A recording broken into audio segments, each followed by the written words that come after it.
नमस्कार साथियों, आप सभी का स्वागत है लूसेंट 5000 MCQ सीरीज में। आज हम देखेंगे मौर्य वंश से, और मौर्य वंश में भी देखेंगे हम अशोक।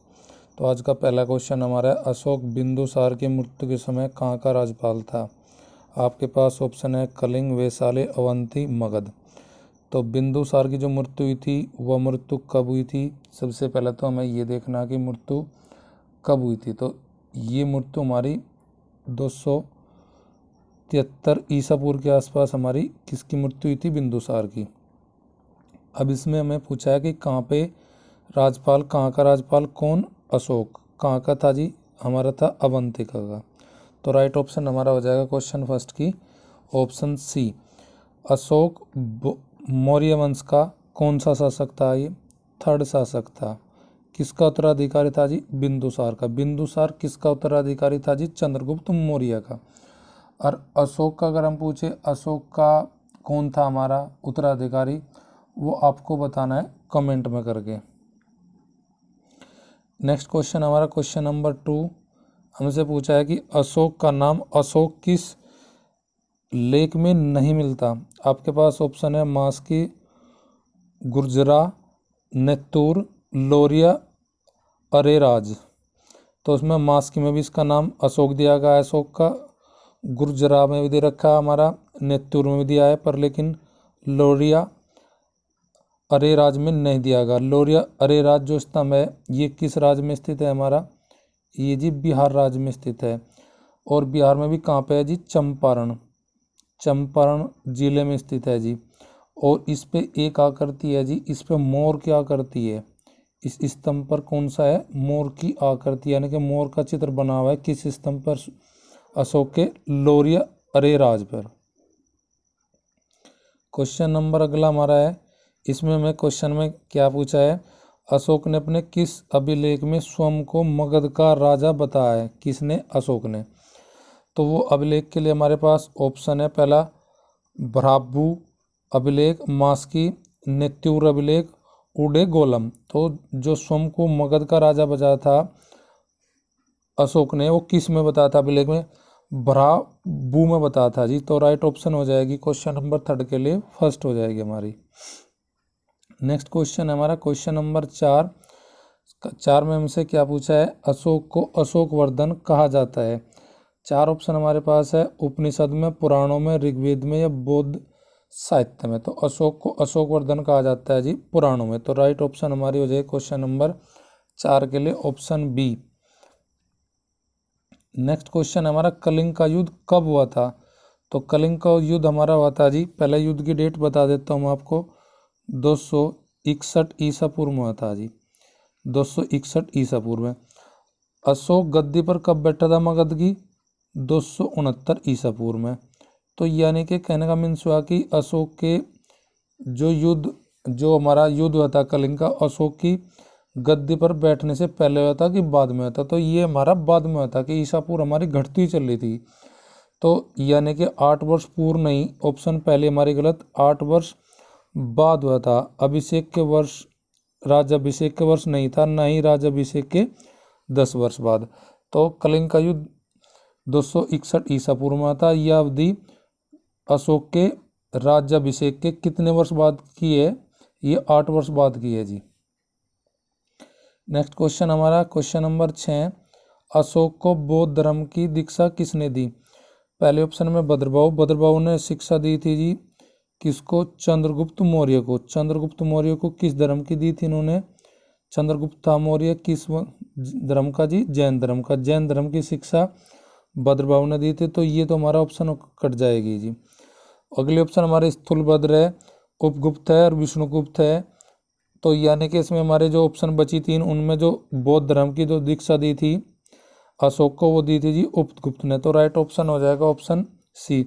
विष्णुगुप्त किसका नाम था, विष्णुगुप्त था जी हमारा चाणक्य का नाम जी, चाणक्य का नाम। तो डी ऑप्शन हमारी ये कट गई और बी हमारी ऑप्शन नहीं है। तो राइट ऑप्शन हमारी हो जाएगी क्वेश्चन 6 के लिए ऑप्शन सी।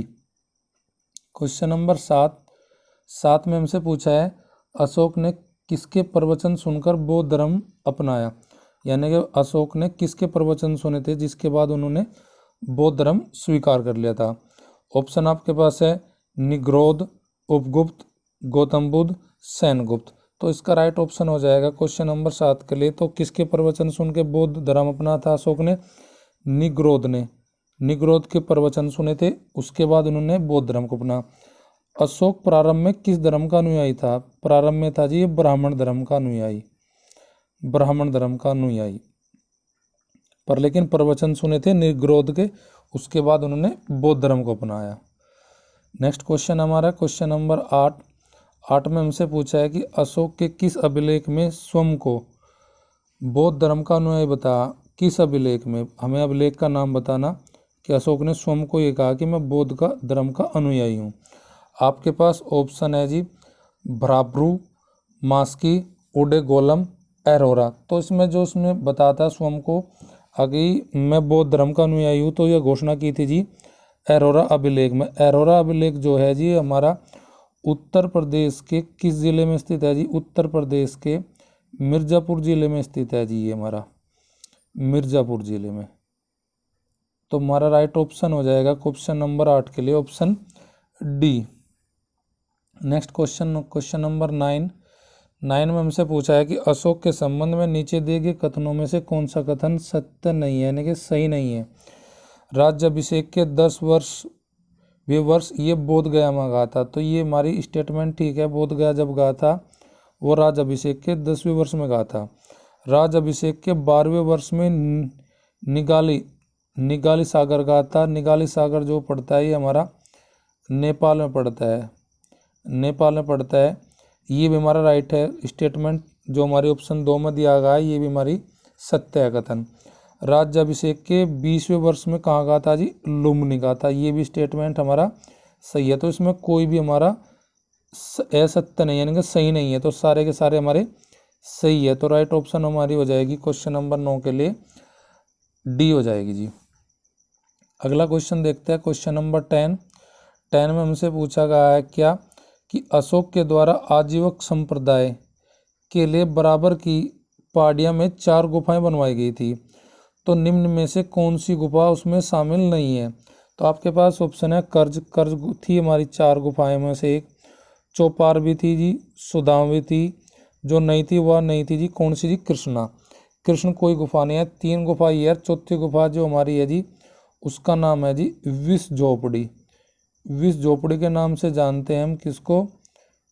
आपकी अशोक की असंप्रदाय जो था आजीवक संप्रदाय, उसके बराबर की हमारी जो गुफा बनाई गई चारों के नाम कर्ज, चौपार, सुदामा और विष झोपड़ी। तो जो उसमें नहीं थी झोपड़ी का नाम वो था जी कृष्ण। तो ऑप्शन हमारी हो जाएगी 10 के लिए राइट डी। नेक्स्ट क्वेश्चन हमारा है अशोक के किस स्तंभ लेख में आजीवकों का उल्लेख दिया गया है? आजीवक संप्रदाय का उल्लेख पूछा किस स्तंभ में दिया गया? पहले, दूसरा, तीसरा और 7वां। तो इसमें राइट ऑप्शन हो जाएगा जी हमारा ऑप्शन जो जिसमें दिया गया उल्लेख 7वें स्तंभ में दिया गया आजीवकों का उल्लेख किसके? अशोक के। अशोक के टोटल कितने स्तंभ लेख है जी? अशोक के जी टोटल स्तंभ लेख है 7। शिलालेख हमारे टोटल कितने हैं जी इसके? शिलालेख हमारे है जी टोटल 14 शिलालेख है। इसने 3 प्रकार के हमारे लेख लिखे गए, आपको पता है कौन सा? एक तो है जी शिलालेख जो पत्थर पर लिखे गए शिलालेख, दूसरे पे हमारा है जी स्तंभ लेख जो लोहे के हमारे स्तंभ थे उन पे, और तीसरा है जी गुहालेख। गुहालेख इन पे हमारे लेख अशोक के जनरली लिखवाए थे। और आज का लास्ट क्वेश्चन नंबर 12 में हमसे क्या पूछा है? बौद्ध परंपरा के अनुसार, किस परंपरा के अनुसार बौद्ध के अशोक ने कितने स्तूपों का निर्माण करवाया था? आपके पास ऑप्शन है 1 लाख, 1.5 लाख, 84,000, 75,000। तो इसका राइट ऑप्शन हो जाएगा जी कितने स्तूप बनवाए थे जी बौद्ध परंपरा के अनुसार अशोक ने टोटल बनाए थे जी 84,000 स्तूपों का निर्माण करवाया था जी।